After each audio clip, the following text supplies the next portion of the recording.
대부분의 뇌 동맥류는 증상이 없습니다. 파열되기 전에는 무증상인 경우가 흔하기 때문에 조기에 건강검진을 통해서 발견되는 경우가 흔합니다.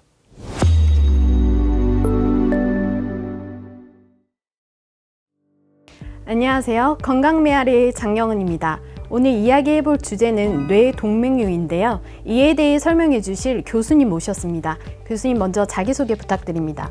네, 안녕하십니까. 전남대학교 병원 신경외과 이용준입니다.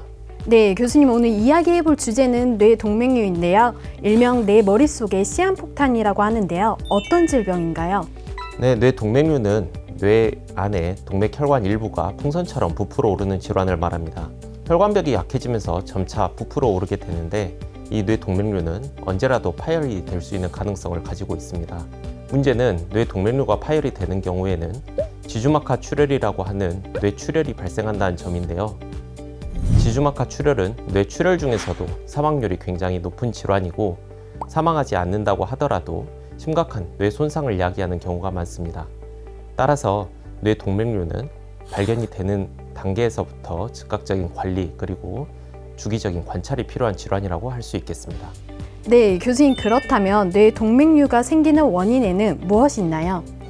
뇌 동맥류가 생기는 원인은 아직 100% 밝혀진 바는 없습니다.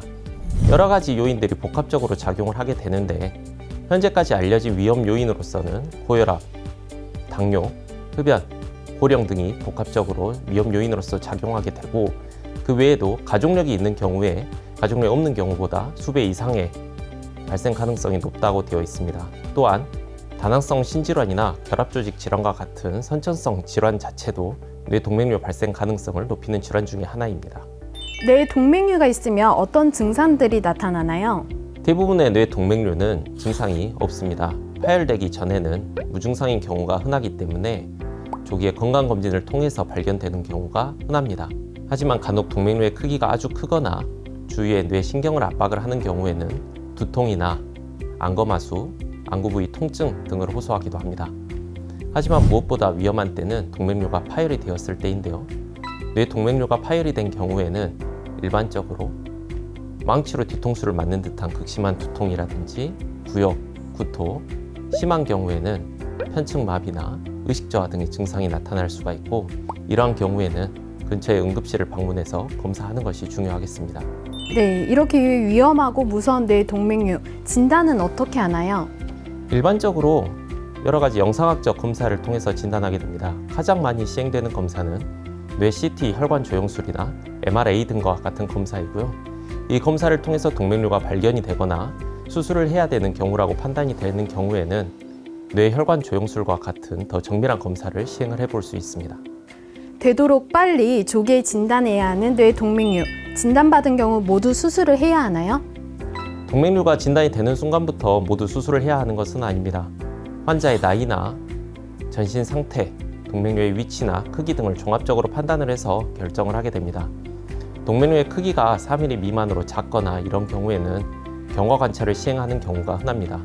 하지만 동맥류의 크기가 이보다 크거나 특정 혈관에 위치한 경우 그 외에 조절되지 않는 고혈압이라든지 가족력과 같은 위험 인자를 가지고 있는 경우에는 수술을 고려하게 됩니다.